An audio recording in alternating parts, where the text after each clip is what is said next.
Hey folks, it's Billy DKY, the truth seeker that simplifies and demystifies. This is going to be UFC predictions, Brandon Vera versus Jon Jones. First fight, Brandon Vera versus Jon Jones. And basically this fight all boils down to Jon Jones is better at everything than Brandon Vera.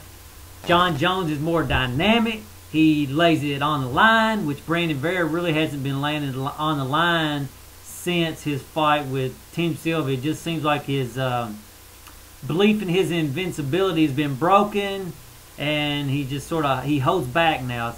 It's not safety first, but it's shined back from his full potential of laying on the line.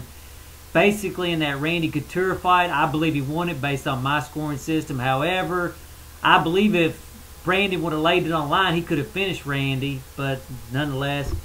Plus, Jon Jones is humbler, and really that's where real power comes from, is humility, not arrogance and this and that. Not that I dislike Brandon Vera. I do think he is one of the tougher guys at 205, which he really surprised me against Krzysztof Kaczynski, because Krzysztof was really a tough guy, and I thought he was really going to give Brandon a tough time. But, you know, once Kaczynski went in there and tried something on Brandon, Brandon was just too much of a man for him to handle. So, don't get me wrong, Brandon Vera is going to be a very strong test for Jon Jones, and it will be the best. This will be the strongest test that he's had, because, you know, Stephan Bonner really hasn't been doing that great.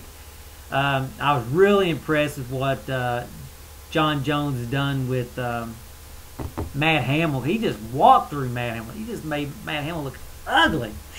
A beginner.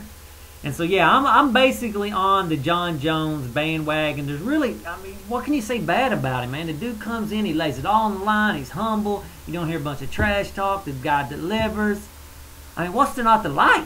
You know what I'm saying? The only way you wouldn't like him is if you're just a racist or something. You know what I'm saying? The dude, I like him. Alright, let's see. I said that. I think the best strategy for Brandon Vera would take this fight to the ground, because Jon Jones is just too dynamic on the feet.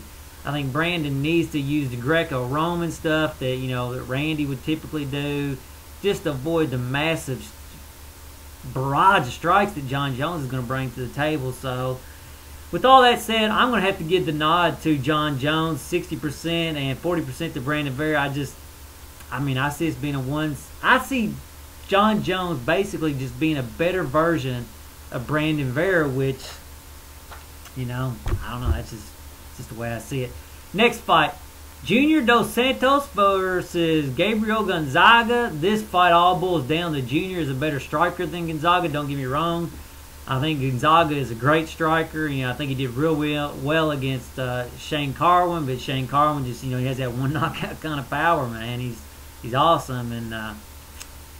And really, again, like on the Jon Jones, I'm really on the Junior Dos Santos bandwagon. That dude is just, I think he's a legitimate contender. And I think we're in for some real treats in the heavyweight division over the next several months with, you know, the Frank Mir, Shane Carwin fight. And then, you know,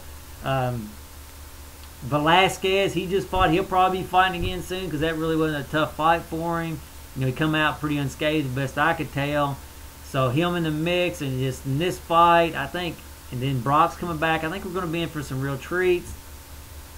And again, I think Gabe will stand with him, and I think Junior will just knock him out. And, you know, basically, I see Junior as, I don't know if he can beat Champ, but he's definitely going to be one of those people to watch out for. So I think the Gonzaga's best strategy would be to take Junior to the ground, where we really haven't seen much from Junior. You know, we haven't seen Junior's game ground tested, but he says he trains with Nogueira and those guys, so I'm sure his ground game's pretty solid. He's just that damn confident in his stand-up. And he did real good against Ival. I mean, so I'm going to have to give 60% chance to Junior to win that and 40% to Gabriel. Next fight, Czech Congo versus Paul Buentello. I think this fight all boils down to Czech Congo is more well-rounded than Paul and is likely a tougher guy. I know, I've never once said that Czech Congo is a more rounded fighter than the other guy he's fighting. But Paul Buentello is really basically just hands, you know. So And Chet Congo's got good hands. I mean, maybe he's not as fast, but I think he just seems like he's a tougher guy. Plus, he's going to have the feet to strike on Buentello. He's going to give leg kicks.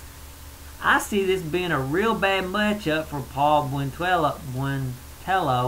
And I don't know. I think it's a bad matchup, really, for him. And I just see Paul as sort of like a B-rated or C-rated fighter, not really. Maybe Chet Congo's like a B-rated or a B-plus rated fighter. So I'm going to give the nod to Chet Congo 60% and Paul Buentello at 40%. And till the next video, later, folks.